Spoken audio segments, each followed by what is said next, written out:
Kita beralih ke informasi lain, Saudara. Kejaksaan Agung menetapkan Nadiem Makarim sebagai tersangka kasus pengadaan laptop Chromebook dalam perannya sebagai Mendikbudristek tahun 2019-2024.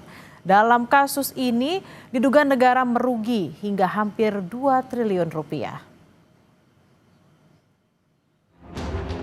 Kejaksaan Agung menetapkan Nadiem Makarim sebagai tersangka kasus pengadaan laptop Chromebook dalam perannya sebagai Mendikbudristek tahun 2019-2024. Nadiem ditetapkan sebagai tersangka setelah 3 kali menjalin pemeriksaan sebagai saksi.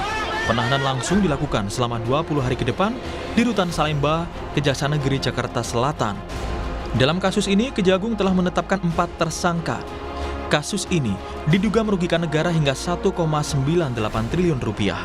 Kembali menetapkan 1 orang tersangka dengan inisial NAM selaku Menteri Pendidikan, Kebudayaan, Riset, dan Teknologi Republik Indonesia periode tahun 2019-2024. Tersangka NAM akan dilakukan penahanan di rutan selama 20 hari ke depan.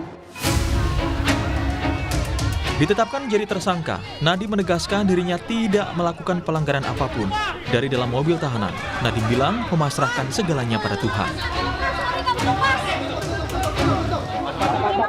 Kata-kata Pak, keluarga saya dan 4 balita saya. Iya Pak, kata-kata terus Pak, kuatkan diri. Terus Pak, kebenaran terus akan ditunjukkan. Ya terus Pak.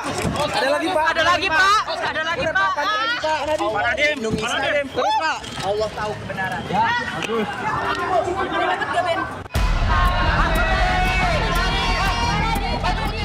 Kamis sore, Kejaksaan Agung menetapkan mantan Menteri Pendidikan, Kebudayaan, Riset, dan Teknologi Nadiem Makarim sebagai tersangka kasus dugaan korupsi pengadaan laptop berbasis Chromebook. Dari hasil pendalaman, keterangan saksi-saksi dan juga alat bukti yang ada pada sore dan hasil dari ekspos telah menetapkan tersangka baru dengan inisial NAM. Dugaan korupsi ini bermula pada tahun 2020 hingga 2022 saat Kemendikbudristek melaksanakan kegiatan pengadaan laptop untuk siswa pendidikan usia dini dengan anggaran sebesar 9,3 triliun rupiah. Pada Februari tahun 2020, Nadiem melakukan pertemuan dengan pihak Google Indonesia.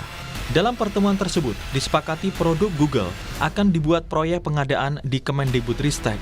Pada 6 Mei 2020, Nadiem mengundang jajaran Kemendikbud melakukan pertemuan tertutup melalui Zoom Meeting membahas pengadaan kelengkapan TIK, yaitu Chromebook. Dan pada Februari 2021, Nadiem selaku Menteri menerbitkan Permendikbud nomor 5 tahun 2021 tentang petunjuk operasional dana alokasi khusus fisik reguler bidang pendidikan tahun anggaran 2021. Perbuatan Nadiem tersebut melanggar sejumlah peraturan tentang pengadaan barang dan jasa pemerintah. Selain Nadiem, sebelumnya Kejagung juga telah menetapkan 4 tersangka.